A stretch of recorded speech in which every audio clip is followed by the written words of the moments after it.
Narayan Goswami Maharaj Srila Gurudev ki jai. Nitil Pavishtam Vishnupad Ashtara Shatashimad Bhakti Vedanta Vaman Goswami Maharaj ki jai. Nitil Pavishtam Vishnupad Ashtara Shatashimad Bhakti Vedanta Swami Maharaj Srila Prabhupada ki jai. Pavishtaha Bhagavat Srila Goksharas Babaji Maharaj ki jai. Nitil Pavishta Srila Satchidananda Bhakti Vinod Thakur ki jai.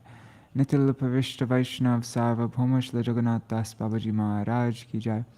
Shri Rupanu Gaurya Guru Varga ki jai. Shri Rupa Sanatan Bhatta Raghunath Shri Jeev Gopal Patadash Raghunath Shar Gosai Prabhu ki jai. Shri Sarup Damodar Rai Ramanandari Shri Gaur Parshada Vrinda ki jai. Namachay Shri Haridas Thakur ki jai. Prem se kaho Shri Krishna Chaitanya Prabhu Nityananda Shri Advaita Gadadhar Shivasari Gaur Bhakta Vrinda ki jai. Shiksheta Mandal, Gaura Mandal, Vrajamandal, Mathura Vrindavan Dham ki jai. Sarva Abhishta Bharata Giriraj Maharaj ki jai. Shri Radha Kunda Shama Kund ki jai. Shri Muna Devi Ganga Devi ki jai. Shri Tulsi Maharani Vrinda Devi ki jai. Shri Bhakti Devi ki jai. Shri Purnamasi Yoga Maya ki jai. Shri Gopeshwar Mahadev ki jai. Shri Harinam Sankirtan ki jai.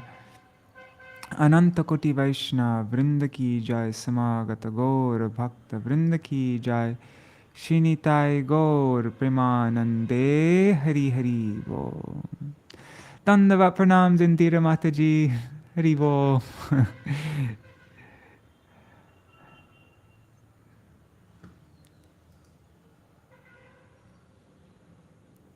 That's so interesting. I wonder why only you are here now.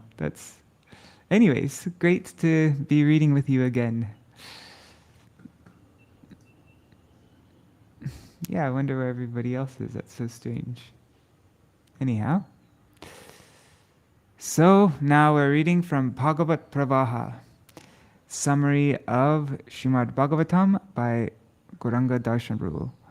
Yes, finally. I know it's been such a long wait. It's been, well, I don't know. It feels like 2 months, but probably less than that. Haribo Ganga Didi, Dandavat Pranam. All right, so let me make the texts extra large. There. The 9th Grantaraj Śrīmad-Bhāgavatam ki jai. Navam Skanda ki jai. The 9th canto represents the throat of Lord Krishna and strikingly presents the topic of Ish Anukata, or the fascinating stories of the Supreme Lord and his devotees. Supreme Lord and his devotees in the Sun and Moon dynasties. Okay. Some prominent kings of the Sun dynasty were Ikshvaku, Ambarish, Sagar, Bhagirath, and Lord Ramachandra. The Moon dynasty had kings like Pururava, Yayati, Yadu, Bharata, Rantidev, etc. And Lord Krishna himself appeared in this dynasty. Through various stories, this canto describes the dangers of lust, anger, greed, pride, and envy that affected different personalities, starting from the kings up to the demigods and even elevated sages.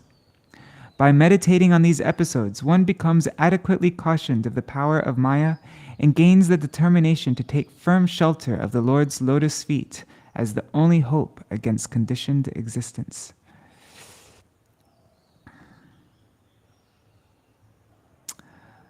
All right, so 1 second. I'm just getting my copy of Bhāgavata-pravāha. I have it in book form also.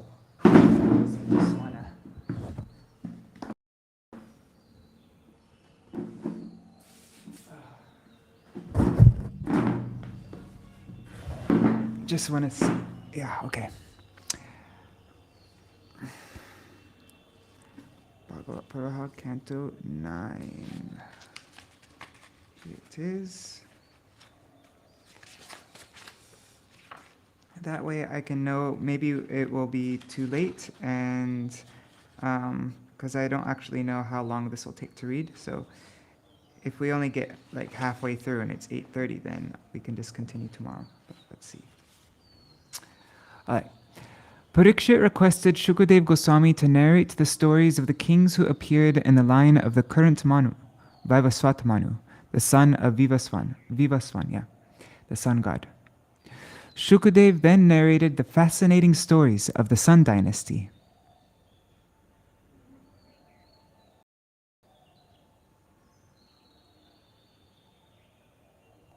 Alright, so the boy who became a girl. Encountering an initial difficulty in procreating, Vaivasvata Manu performed a sacrifice to satisfy the demigods Mitra and Varuna. During that sacrifice, his wife Shraddha influenced the priests to give them a female child. Thus, a daughter named Ila was born. However, Vaivasvata Manu had been blessed by Vaishishta to have their male hair as a result of that sacrifice. To reconcile this contradiction, Vaishishta prayed to Lord Vishnu, by whose benediction Ila was transformed into a male named Sudyumna. Interesting. That must have been a very interesting experience for Ila. Sudyumna once went for hunting and came upon a forest named Sukumara. As soon as he entered that forest, which was the pleasure grove of Lord Shiva, he was transformed into a beautiful female. As she was moving about, Buddha, the son of the moon god, was attracted to her. They united and begot a son named Pururava. Thus, Pururava became the first king in the moon dynasty, which will be described after the sun dynasty. My God, I wonder what that has to do to a person. First you're a woman, then you're transformed into a male, and then transformed back into a woman again.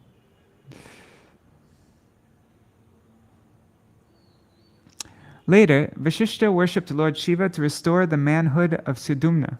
Oh God, again. By Shiva's boon, Sudyumna remains a male for 1 month and a female for the next. When Sudyumna became old, he delivered the kingdom to Pururava and entered the forest. Jesus Christ, that's how many times? Oh wait, was that like continuously? Like he would change genders every single month? Or no? I don't know. No, I think it was just 1 month, then another month, and then he became Sudyumna again. Okay. An undue penalty for an unknown mistake. Vaivasvata Manu, desiring more sons, worshipped the Supreme Lord and begot 10 sons. Oh, let me just see if anybody else came. 1 second. Oh yes, and Indira Mataji, I don't have a PDF for this book, Bhāgavata-pravāha, but I have the PDF for, I thought I already sent that though. Does everybody here have the PDF for the Bhagavat Subodhini, which we'll be using starting tomorrow? If not, then yeah, let me know and I can share it with you. I uploaded all the Subodhinis that I scanned. Oh, and Dandavat Pranams, Vaseshwari Mataji, yay! And Rup Manjari Didi.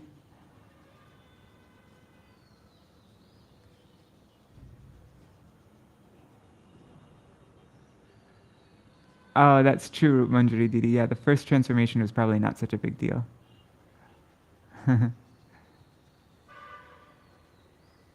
Okay, so let's start over. Vaivasvata Manu, desiring more sons, worshipped the Supreme Lord and begot 10 sons. Among them, Ikshvaku was the eldest, and Purishadra had taken a vow to protect cows. One night, as it rained heavily, a tiger entered the cowshed. Purishadra took his sword and slashed the animal. But unfortunately, in the darkness, he mistakenly cut off the cow's head instead of the tiger's. The tiger was also injured and fled. Purishadra realized it and regretted for it. Though unintentional, Vasishta cursed him to take birth as a Shudra in his next life for the sin of harming a cow. Prishadra accepted the curse and took the vow of celibacy, brahmacharya. He was peaceful, satisfied, equipoised, sense-controlled, and devoted to the Supreme Lord. Thus, he eventually achieved the spiritual world in that very life by sincerely performing bhakti. Although to become a Shudra, he avoided that terrible fate and instead returned back to Godhead. The young wife of an old sage. Sharyati, another son of Vaivasvata Manu, had a daughter named Sukanya. Once Sharyati and Sukanya went to the ashram of Chavana Muni. Sukanya saw within the hole of an earth mound 2 glowing objects and she poked them out of curiosity. Blood began to ooze out, since it was Chavan Muni who was meditating within that mound of earth. Sharyati became afraid, and to appease the anguished sage, who was already of an irritable nature, gave his daughter in charity to Chavana Muni. Sukanya served him very carefully and expertly, and she served him very carefully and expertly and satisfied. Once, when the Ashwini Kumars came to his ashram, Chavana Muni requested them to give his youthful life in exchange of a full pot of somaras, a heavenly beverage. The Ashwini Kumars accepted the proposal and entered a lake along with the sage. From the lake, 3 beautiful young men emerged. All of them looked alike. Poor Sukanya was perplexed and prayed to the Ashwini Kumars, who then revealed her husband, pleased with her chastity.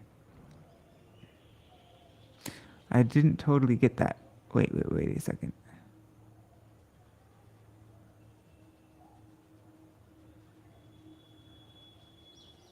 Okay. There. When Indra came to know that the Ashwini Kumars were ineligible for somaras, and they were being offered the same by Chavan Muni, he wanted to kill Chavan. To attack, the sage mystically paralyzed Indra's arm that held the thunderbolt. The demigods then agreed to allow the Ashwini Kumars to drink somaras. A long-awaited marriage.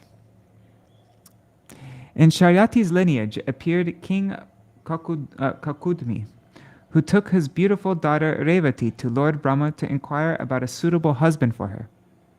But in the mere consultation, 27 Chaturyugas passed due to the great difference of the speed of time between Brahmaloka and the earth. Oops! Lord Brahma ultimately advised the king to offer his daughter to Lord Balaram, who had already appeared along with Lord Krishna on earth by then. Kakudmi then returns to the earth, and his daughter Revati became the glorious consort of Balaram. He then retired from worldly life and went to Badarik Ashram. So Revati was 27 Chaturyugas older than Balaram.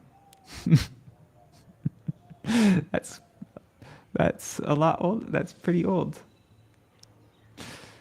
Okay. From property pursuits to pure knowledge. From property pursuits to pure knowledge. Another son of Vaivasvata was Nabhaga, who had a son named Nabhaga. Nabhaga lived in Gurukul for a long time. His brothers thought that he would remain as a brahmachari and divided their father's property among themselves. But Nabhaga returned one day and asked for his inheritance. His brothers directed him to their father, who told them to go to the descendants of Angira, who were performing a sacrifice, and would give him riches if he could recite Vedic hymns. Nabhaga acted accordingly, and while he was accepting the riches, Lord Shiva came and claimed it. To settle their disagreement, Nabhaga and Shiva approached Nabhaga, who then confirmed Lord Shiva's claim. Nabhaga offered obeisances to Shiva and begged for his mercy. Lord Shiva then explained transcendental knowledge to Nabhaga and gave him all the wealth and disappeared. Tolerance and forgiveness of a pure devotee. Nabhaga's son was the great devotee Ambarish. He ruled the entire world, but being fully aware of the futility of material opulence, he remained detached. Even his citizens never aspired for heavenly enjoyment. Ambarish engaged all his senses in the Lord's service. He engaged his mind in thinking of the Lord's lotus feet, his words in the Lord's glorification, his hand in cleaning the Lord's temple, his ears in hearing the Lord's glories, his eyes in seeing the Lord's deity form, his legs in going to places, and so on. By his unalloyed devotion, he completely satisfied Lord Vishnu, who gave him his Sudarshan Chakra, the protector of devotees. Once Ambarish observed the vow of Akadashi and Dwadashi for 1 year and worshipped the Lord. As he was about to complete this year-long ceremony by breaking his 3-day-long fast, Durvasa Muni appeared unannounced.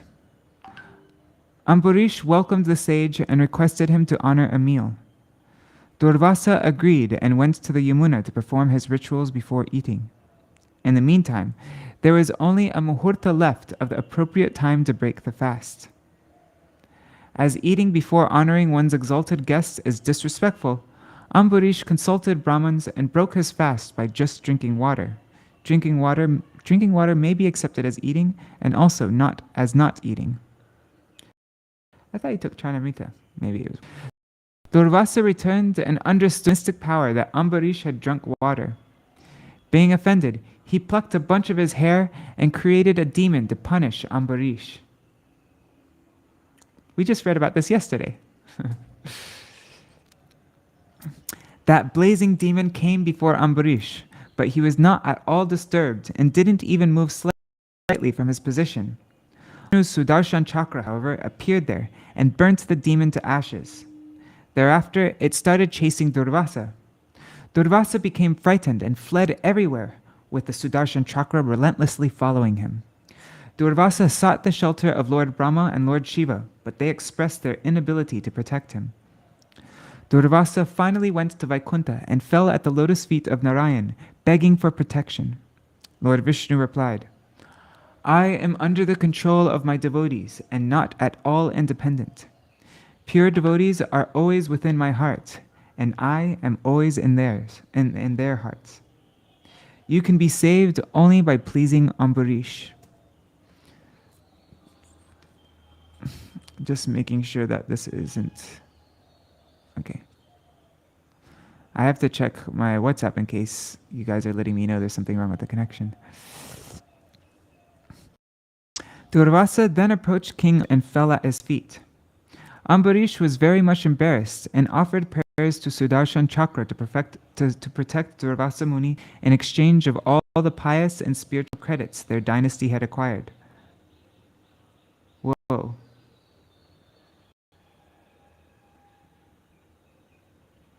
Honoring Ambarish's request, Sudarshan Chakra stopped burning Durvasa.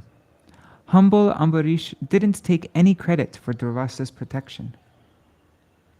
Durvasa praised Ambarish's devotion, and Ambarish fell at the feet of Durvasa and fed him sumptuously. Durvasa also requested Ambarish to eat and then departed. Ambarish eventually divided his property among his sons and retired from active family life and attained perfection. The king who made Indra his carrier.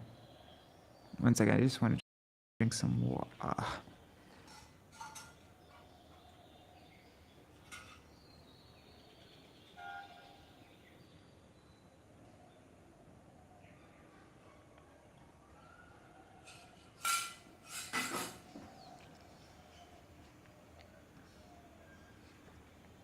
Okay. In the line of Vaivasvata's son Ikshvaku appeared King Puranjaya. Once there was a war between the demons, and the demigods requested Puranjaya for help. The king agreed on the condition that Indra would become his carrier in the form of a bull. Initially, Indra declined, but later agreed after being convinced by Lord Vishnu. Thus, Puranjaya got his name from conquering the residents of the demons. He was also called Indravaha for having Indra as his carrier, and Kakutstha for having sat on the hump of a bull. Gotta say, that's a pretty badass move. Make the king of heaven your carrier. Born of father's abdomen, born from whatever. In the lineage of Puranjaya, Yuvanashva was born. He had no sons, so he retired and went to the forest along with his 100 wives. The sages in the forest took pity and performed Indra Yagya so that he could have a son. The sanctified water in the sacrifice was meant to be drunk by Yuvasanashva's wife. But God, I have a hard time saying this name. Yuvanashva himself drank it, as he was thirsty in the middle of the night. Thus, a son was born of Yuvanashva's abdomen. Yikes. That sounds painful. Being born of a man, the unfed baby's cry for milk was so incessant that Indra, the benefactor of the sacrifice, had to appear. He put his index finger in the baby's mouth to satiate the infant's hunger. Yuvanashva also survives the unnatural childbirth because of the blessings of the Brahmins. Don't want to think about that too much. A saint, a sense enjoyer. Yuvanashva's son became the great king Mandhata, whose 50 daughters were all married to sage Sobhari. Sobhari Muni had been engaged in austerity deep under the waters of river Yamuna, but when he saw 2 fishes mating, his mind got agitated. He became desirous of entering household life and enjoying sex pleasure. This was, however, a result of his offense to Garuda. Being judgmental towards Garuda, Sobhari had forbidden him to eat fish and later even cursed him to die if he were to eat fish. Eat fish in that area, though, I think, not just in general.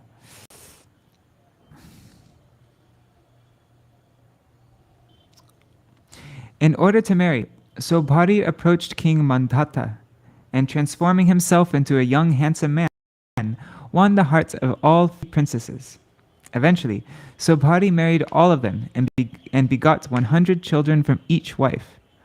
Ultimately, however, he couldn't feel any the satisfaction, but only dejection in his heart.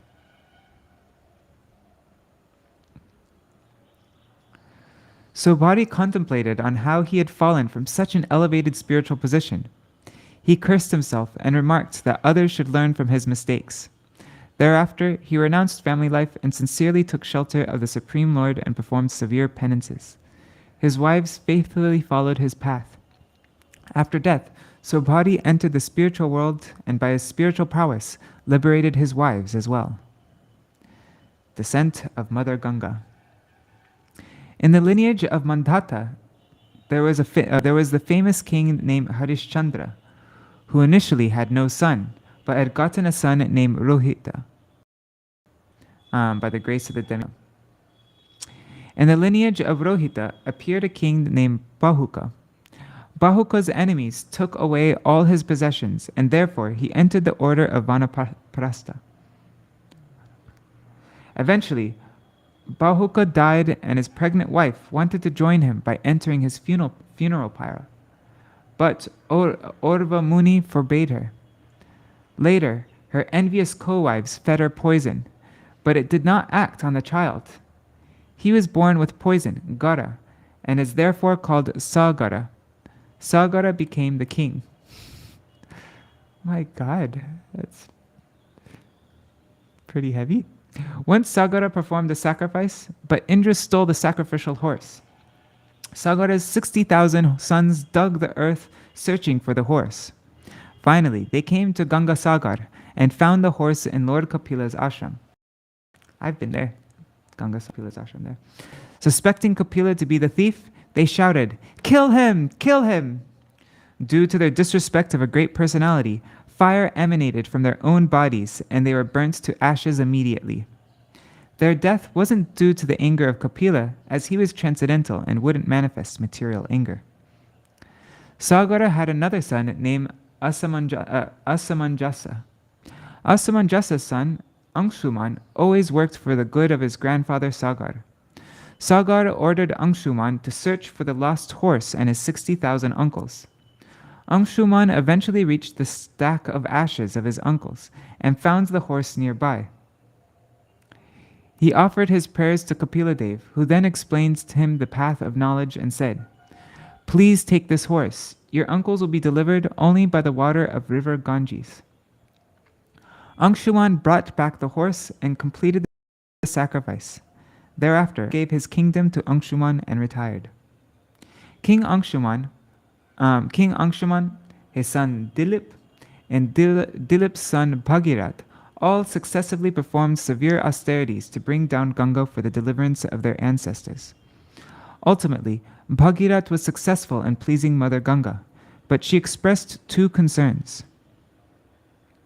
"When I descend, who will sustain my great force that would pierce through the earth right into the nether regions? Also, if sinful persons take bath in my waters, how would I be freed from those accumulated sins?" Bhagirath said, "Lord Shiva can sustain your forceful waves on his head, and all the sinful reactions accumulated in your waters will be counteracted when pure devotees bathe in your waters, since they carry the Supreme Lord within their hearts." Thereafter, satisfied Shiva, who then sustained Ganga on his head. Bhagirath mounted a swift chariot and drove before Mother Ganga to the place where the ashes of his forefathers were lying. Thus Ganga purified Bhagirath's forefathers and also all the places where she flowed. A king who became a man-eater. In the lineage of Bhagirath, there was a king named Sodasa. Once Sodasa killed a demon. The demon's brother wanted to take revenge and entered Sodasa's kitchen in the disguise of a cook. One day, when Sodasa invited his guru Vasishta for dinner, the demon cook served him human flesh. Vasishta became very angry and cursed Sodasa to become a man-eater himself.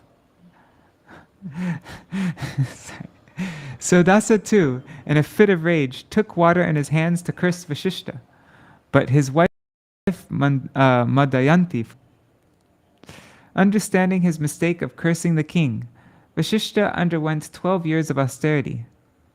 Thereafter, Sodasa became a vicious man-eater and roamed in the forest. Once he came upon a Brahmin couple who were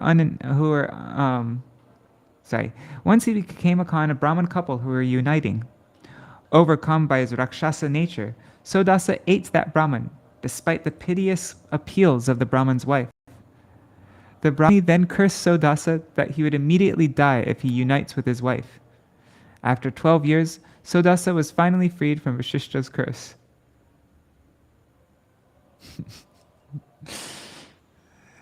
Liberation, and these stories are so interesting. Liberation in a moment. In the dynasty of Sodasa, a great king named Khatvanga appeared. Khatvanga assisted the demigods in a fight and won victory. After the fight, he inquired from them about the remaining duration of his life. Knowing it to be one muhurta, he utilized it in meditation on the Supreme Lord and attained eternal service to the Lord. God as the ideal human being. The grandson of Khatvanga was Raghu, whose grandson was King Dasharath. Dasharath became father of the Supreme Lord and his expansions, Ram, Lakshman, Bharat, and Shatrughna. Lord Ramachandra helped the sage Vishwamitra in conducting his sacrifice by killing the demons who were disturbing him. To win the hand of Mother Sita in marriage, he lifted, bent, strung, and ultimately broke the heavy bow of Lord Shiva, which had needed 300 men to be carried. Lord Ram was Maryada Purushottam, or the man without a second in spotless conduct. To keep the word of his father to his stepmother intact, Ram relinquished the royal throne and went on exile to the forest, accompanied by Lakshman and Sita. The demoness Shurparnaka approached Ram with lust, who, in order to purify her, cut off her nose, and killed her 14,000 demoniac friends. Instigated by such manhandling of his sister, and himself being captivated by lust for Sita, the demon king Ravan made his maternal uncle, Maricha, assume the form of a golden deer and allure Sita. While Ram went to capture the deer to please Sita Devi, wicked Ravan kidnapped her, coming in the disguise of a saint.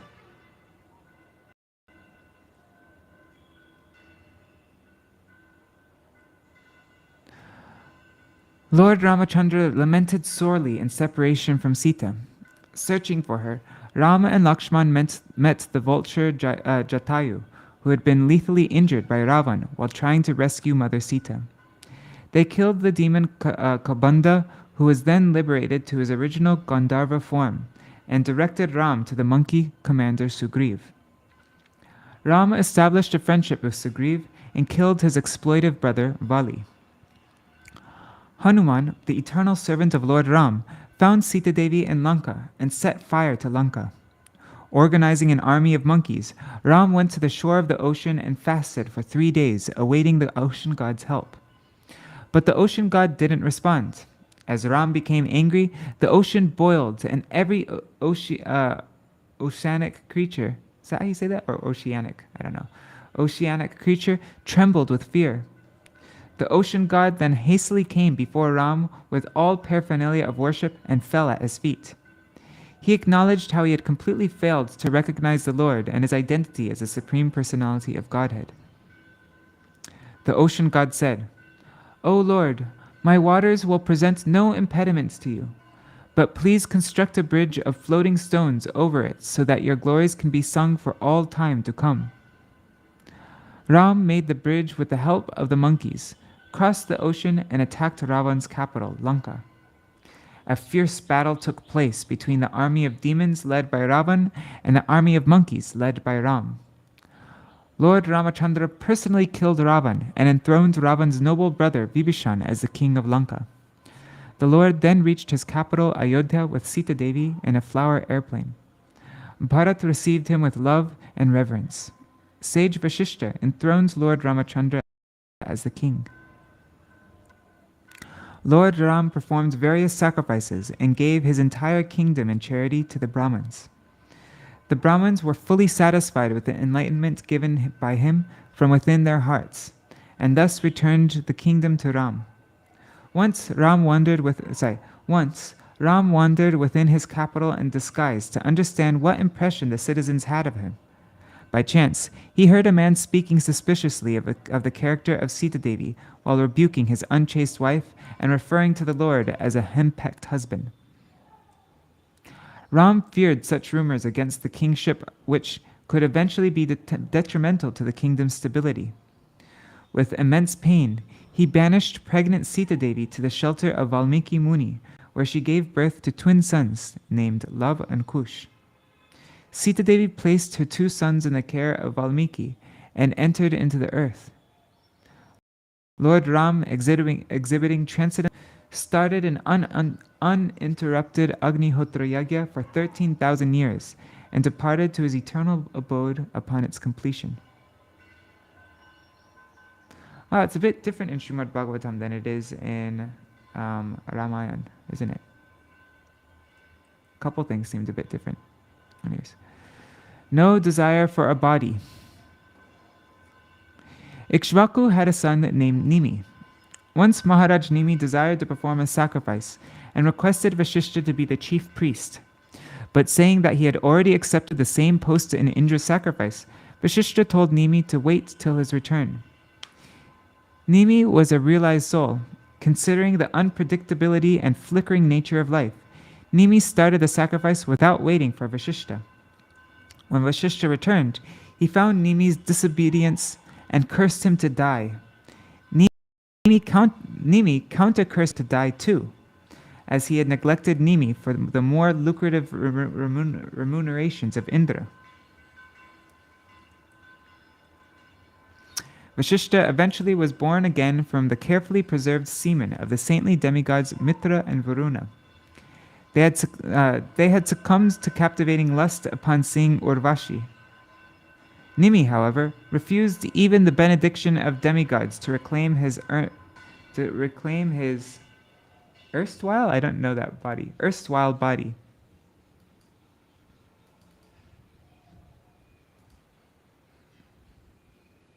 Former. Erstwhile means former. Okay. Learned a new word. Go away. There. All right. 1 second. I just want to see what happened again. Vashishta returned. He found Nimi suspended, cursed him to die. Nimi counter-cursed Vashishta to die too, as he had neglected Nimi for more lucrative remunerations of Indra. Vashishta eventually was born again from the carefully preserved semen of the saintly demigods mentioned in Varuna. They had succumbed to Nimi, however, refused even the benediction of demigods to reclaim his erstwhile body. The demigods thus blessed him to become a personal associate of the Lord and a spiritual body. Wow. That was...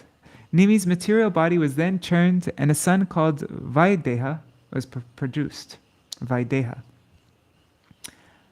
How do you churn a body? Anyways. Vaideha began the line of the kings of Mithila, in which appeared King Janak. He became the father of Srimati Sita Devi after discovering her from the earth while plowing. Thus, Shukadev Goswami described the Sun dynasty. He then began to describe the Moon dynasty. Okay, it's 8 now. Let's see how much more is left. I'm just looking in the physical book to see if we have a lot left. Oh no, we're nearly done. So I think we can finish in time. Lust for Guru's wife. Soma, the moon god, was made the director of the Brahmins. Okay, he was made the director. Soma was made the director of the Brahmins, herbs, and luminaries by Brahma. This high administrative role in the universe made him puffed up with pride. Due to arrogance, he lost regard for his guru. He lost regard for his guru Brihaspati, and falling victim to lust, he kidnapped Brihaspati's wife Tara. All the demigods sided with Brihaspati, but Soma didn't relent.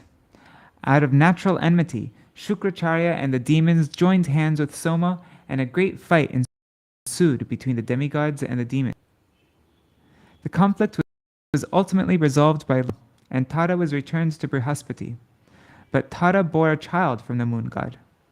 Seeing the child deeply intelligent, Brahma named him Buddha, represented by the planet Mercury. A unique love story. Buddha married Ila when Sudumna became a female and begot Pururava. Okay, yeah, we already read about that before, a little bit, briefly.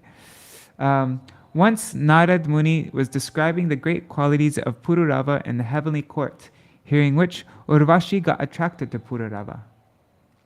Earlier, Urvashi had been cursed by Mitra and Varuna to fall down to the earthly realm due to her inciting them into from which Vashishta was born a second time. Urvashi approached Pururava, who was immediately. Urvashi was ready to stay with Pururava, but she kept 3 conditions. 1. Please protect my 2 lambs. 2. I eat only ghee preparations. And 3. To see you naked any time other than when we unite. Those are very, very unique, specific, kind of strange. Protect 2 lambs. She only wants to eat ghee preparations, and she never wants to see him naked. Pururava accepted these proposals and enjoyed her company for many days. After some time, Indra desired to have Urvashi back in heaven, so the Gandharvas came to Pururava's house and stole the lambs at midnight. Urvashi realized and rebuked Pururava as a cowherd and a eunuch who couldn't even protect her lambs. To retrieve the lambs from the Gandharvas. The Gandharvas gave up the lambs brightly and illuminated the house of Pururava. At that time, Pururava was naked, and seeing him so, Urvashi at once left for the heavens.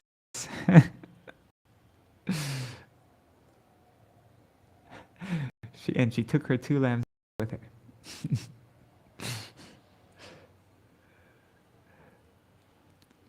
Pururava was aggrieved in separation from Urvashi and wandered the earth like a madman. Once he saw Urvashi at Kurukshetra and fervently pleaded her to join him.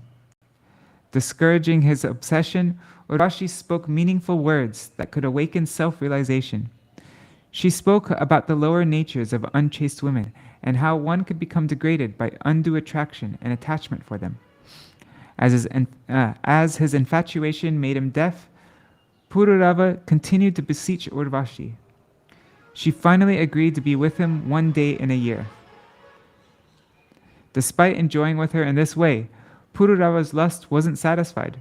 Therefore, upon Urvashi's advice, Pururava worshipped the Gandharvas, who then gave him a damsel named Agnistali. Pururava mistook her for Urvashi, but later he realized that she wasn't. He again performed a karmakanda sacrifice by which he satisfied the Supreme Lord and attained Urvashi in the Urvashi in the Gandharva Loka. The story didn't end here. Pururava's further realizations after reaching and enjoying in that planet will be revealed by Lord Krishna to Uddhav in Canto 11 in a section called the Aila Gita. The Lord as a warrior Brahman. Pururava and Urvashi begot 6 sons in the dynasty of Pururava's son Vijaya. I didn't see that period. In the dynasty of Pururava's son Vijaya, King Gadhi appeared. King Gadhi became the father of Vishvamitra.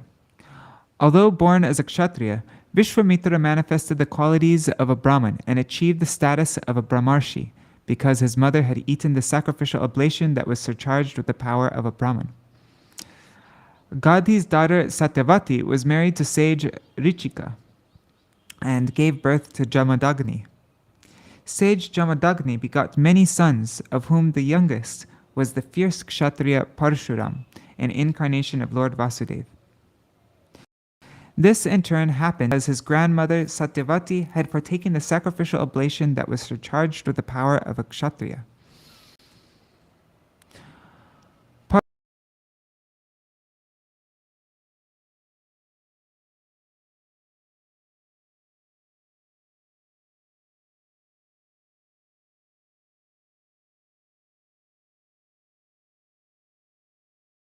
Parshuram then wisely asked, "Let my mother and brothers live again and not remember guilt." That would be pretty awkward at the dinner table. Parshuram's mother and brothers got up as if awakened from sleep. Once the powerful king of Haihayas, Kartaviryarjuna, came to the residence of Jamadagni. Kartaviryarjuna had worshipped Lord Dattatreya and received 1,000 arms. He had once stopped the flow of the Narmada river with his arms and inundated Ravan's camp located on its bank. Tried to insult him, he had even arrested Ravan. Wow. With the assistance of his wish-fulfilling cow Kamadhenu, Jamadagni gave very good hospitality to Kartaviryarjuna and his soldiers and ministers. Kartaviryarjuna desired the valuable cow for himself and forcefully stole her, although she was crying. Even though she was crying, he stole her? How cruel. Hearing of this heinous deed, Parshuram became furious. Taking up his weapons, he chased Kartaviryarjuna, who sent 17 Akshohinis of soldiers, along with elephants, chariots, etc. But Parshuram alone killed all of them, working with the speed of the mind and winds, and slicing the enemies with his Parshu. Parshuram eventually cut off the arms and head of Kartaviryarjuna. He then brought back the Kamadhenu to Jamadagni. Jamadagni didn't appreciate this act of killing a ruling monarch and instructed Parshuram on forgiveness. The Brahmins are worshipable for all people due to their quality of forgiveness that please the Supreme Lord. He then told Parshuram to atone for his sin by visiting holy places, and Parshuram went on pilgrimage for 1 year. In the absence of Parshuram and his other brothers, the most sinful sons of Kartavirya-Arjuna came and beheaded Jamadagni, who was absorbed in meditation on the Supreme Lord. Enraged, Parshuram went to Mahishmati, and in the midst of that city made a mountain of the heads of Kartavirya-Arjuna's sons. He made a river with their blood, causing fear in all those who disrespect Brahmins. Later, he killed the excessively proud and sinful Kshatriyas 21 times and made 9 lakes of their blood at Somanta Panchak. Man, don't want to upset Parshuram. Parshuram joined his father's head to his dead body and revived him after conducting a sacrifice. Jamadagni became one of the 7 sages of the Manvantar. In the next Manvantar, Parshuram will be the propounder of Vedic knowledge. Parshuram is still living in the Mahindra mountains. Throne of the Heavenly King. Where are we? I think we're almost done. Let's see.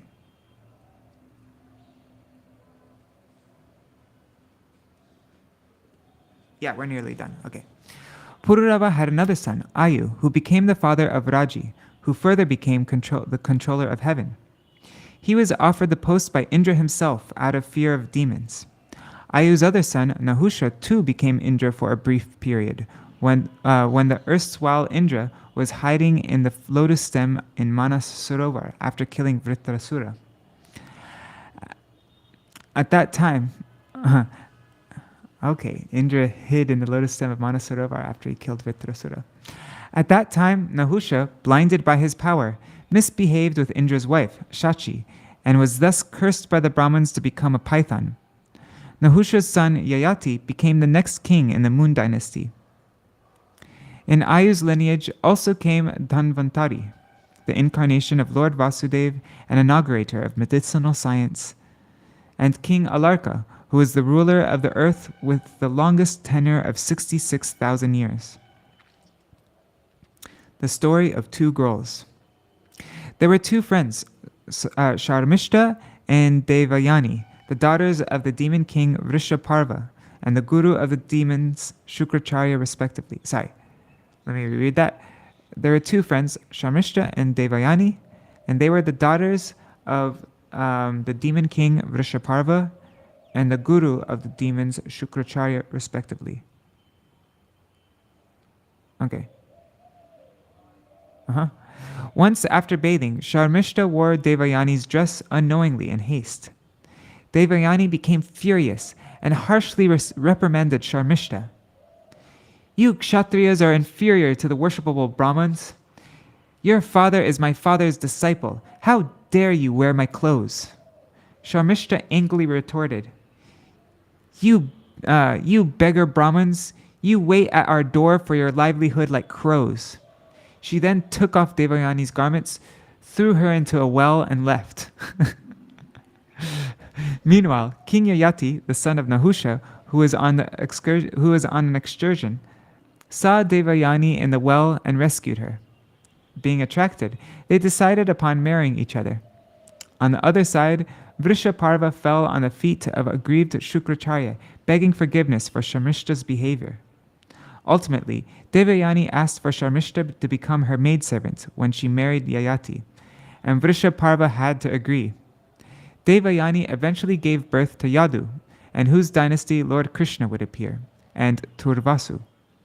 Yayati couldn't have proper discrimination against lust, and through Sharmishta, he also fathered Druhyu, Anu, and Puru.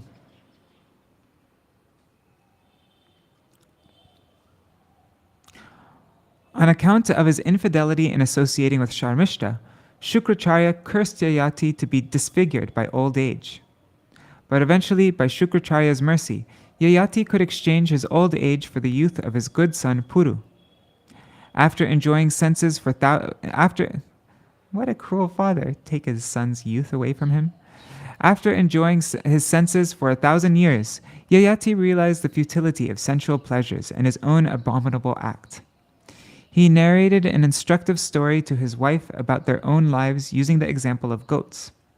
Thereafter, he returned to Puru's youth and enthroned him as the emperor, while the other sons were placed as kings under Puru's control. Hearing her husband's story, Devayani realized the temporary nature of material relationships, and they both fixed their minds on the Supreme Lord and achieved liberation. Bharat and Bharadwaj. In the dynasty of Puru, there was a great king named Dushmanta. Once Dushmanta went to the forest and saw a beautiful woman named Shakuntala, that's the name of my sister, at the hermitage of Kanva Muni. Shakuntala was the daughter of Vishvamitra and Menaka. Dushmanta and Shakuntala were mutually attracted to each other and married in the Gandharva style. In her womb, she begot a son who later becomes so strong that as a child he could capture a lion and play with it. After some time, Shakuntala, along with her son, approached the king in his palace. The king refused to accept Shakuntala as his wife and the boy as his son. At that time, a loud voice omened that Shakuntala was indeed Dushmanta's lawful wife and the boy his son. Then Dushmanta accepted the mother and the son. After Dushmanta's departure, his son Bharata became the emperor of the world. He is referred to as a partial representation of the Lord. He performed 55 horse sacrifices on the bank of the Ganges and 78 horse sacrifices on the bank of the Yamuna. Bharat ruled his subjects for 27,000 years and retired. He had 3 wives who all bore children not resembling their father. A lot of this has Indian English, not resembling to their father. Fearing that they may be considered unfaithful, they killed their own sons. My God. Bharat, being frustrated in achieving progeny, performed a sacrifice called the Marut Stoma. Thereafter, the Maruts presented him with a son named Bharadwaj, whom they had maintained after he was abandoned by his mother. Bharadwaj was the son of Mamata and sage Brahaspati's elder brother Uttatya. He was abandoned by his mother after she was disowned by her husband due to being forcefully molested by Brahaspati. My God. Brahaspati. I had to think better of him. After that, he was maintained by the Maruts and eventually given to King Bharat. Bharadwaj went on to become one of the 7 sages of the current Manvantar, along with Jamadagni, Vishvamitra, Vashishta, and others. Unbelievable charity.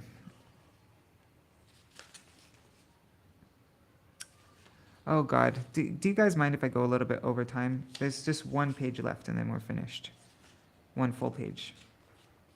I'm just going to do it. Sorry guys, I started late. That was my fault. Unbelievable charity. In the dynasty of Bharadwaj appeared the great king named Rantidev. Rantidev was known for his acts of charity and enduring personal difficulties for the sake of others. Once, after fasting for 48 days, Rantidev was about to break his fast after distributing food among his relatives. Then a Brahman, a Shudra, and a dog keeper with hungry dogs all came to him coincidentally in sequence, begging for food. Rantidev kept giving away his food until only water remained. As he was about to drink it, a Chandal came, fatigued. Rantidev, although on the verge of death because of thirst, gave the pitcher of water to the Chandal without hesitation. Thereafter, Lord Vishnu, Brahma, and Shiva, who had disguised themselves as a Brahman, Shudra, dog keeper, and a Chandal, then manifested their real identities before Rantidev. Rantidev sought no material benefit from them and bowed down in respect, only thinking of the lotus feet of Lord Vasudeva. The Kauravas, Pandavas, and Krishna. In the Moon dynasty also appeared King Shantanu. Shantanu's first wife was goddess Ganga, who gave birth to Bhishma, the exalted, self-realized devotee and learned scholar. Shantanu's other wife, Satyavati, gave birth to Vichitravirya, who married Ambika and Ambalika.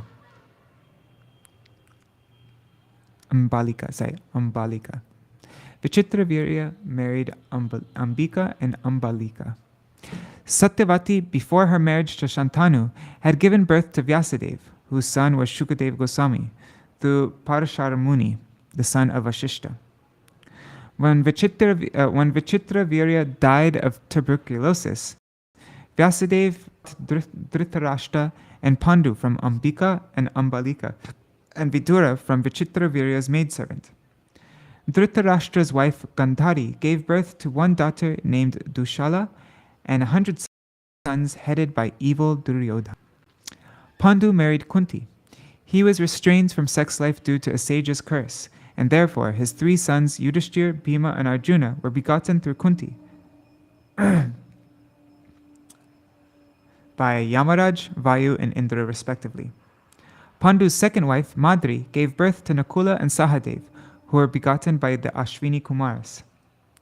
These 5 brothers were the glorious Pandavas who begot 5 sons through Draupadi.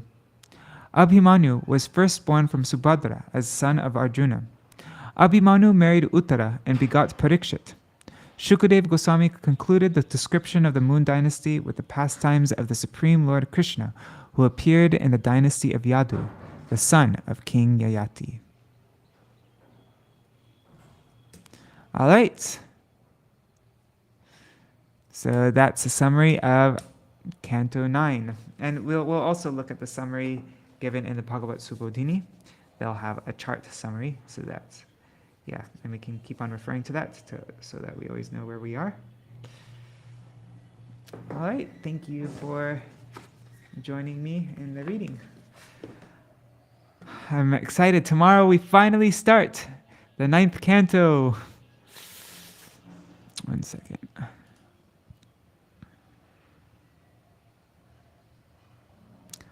Oh my God, has the connection been really bad?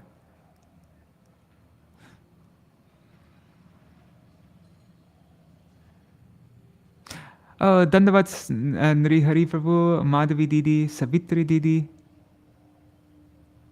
Yeah, there's really a lot in this canto, isn't there? I have no idea where the Mahindra Hills are. Yeah, it's super dense canto. Hari Bol Prajumna Prabhu. Hare Krishna, Krishna Krishna, Hare Hare, Hare Rama, Rama Rama, Hare Hare, Hare Krishna, Krishna Krishna, Hare Hare, Hare Rama, Rama Rama, Hare Hare. Nitai Gaur, Hari Bol, Hari Bol, Hari Bol. Nitai Gaur, Hari Bol, Nitai Gaur, Hari Bol, Hari Bol, Hari Bol. Nitai Gaur, Hari Bol. Jai Shri Guru Gaurāṅga-darśana Giridhari Shri Radha Vinod Bihari Ju ki Jai. Shri Govinda Gopinath Maran Mohan Ju ki Jai. Nitil Pravishtam Vishnupad Ashatara Shata Śrīmad Bhāgavata-pravāha Narayan Goswami Maharaj Śrīla Gurudev ki Jai. Nitil Pravishtam Vishnupad Śrīla Bhāgavata-pravāha Vaman Goswami Maharaj ki Jai. Nitil Pravishtam Vishnupad Ashatara Shata Śrīmad Bhāgavata-pravāha Swami Maharaj Śrīla Prabhupada ki Jai. Nitil Pravishtam Vishnupad Ashatara Shata Śrīmad Bhakti-pragyan Keshav Goswami Maharaj ki Jai. Nitil Pravishtam Vishnupad Ashatara Shata Śrīmad Bhakti Siddhanta Saraswati Goswami Prabhupada ki Jai. Nitil Pravishta Maha Bhagavat Śrīla Gokshwaras Babaji Maharaj ki Jai. Nitil Pravishta Śrīla Satchidananda Bhakti Vinod Thakur ki Jai. Nitil Pravishta Vaishnav Sarvabhauma Śrīla Jagannath Das Babaji Maharaj ki Jai. Shri Rupa Nuga Gauriya Guru Varga ki Jai. Shri Rupa Sanatan Bhatta Raghunath Shri Jeev Gopala Patadash Raghunath Sharda Goswami Prabhu ki Jai. Shri Sarup Damodar Rai Ramanandari Shri Gaur Parshad Vrinda ki Jai. Namacharya Śrīla Haridas Thakur ki Jai. Prem se kaho Shri Krishna Chaitanya Prabhu Nityananda Shri Advaita Gadadhar Shivasari Gaur Bhakta Vrinda ki Jai. Shri Kshetra Mandala Gaur Mandala Vraja Mandala Mathura Vrindavan Dham ki Jai. Sarva Abhishta Bharata Giriraj Maharaj ki Jai. Shri Radha Kund Shama Kund Munoganga Tulsi Bhakti Devi ki Jai. Shri Hari Nam Sankirtan ki Jai. Ananta Koti Vaishnava Vrinda ki jai, Samagata Gaura Bhakta Vrinda ki jai, Grantaraj Śrīmad-Bhāgavatam ki jai, Śrīmad Bhagavati Navam Skanda ki jai, Shri Harinam Sankirtan ki jai, Ananta Koti Vaishnava Vrinda ki jai, Shinitai Gaur Premanande Hari Hari Bol. Vrindai Tulsi Devai Priyai Keshavashachar Krishna Bhakti Pradadevi Satyavataya Namo Namaha. Vancha Kalpatarubhyashta Kripa Sindhubhya Evacha Patitanam Pavanebhyo Vaishnavebhyo Namo Namaha. Dandavat Pranams, everybody. Whoa. That's some interesting information. Prajumna Prabhu.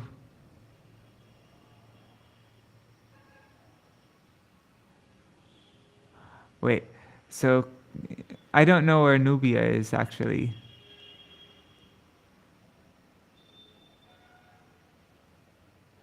And then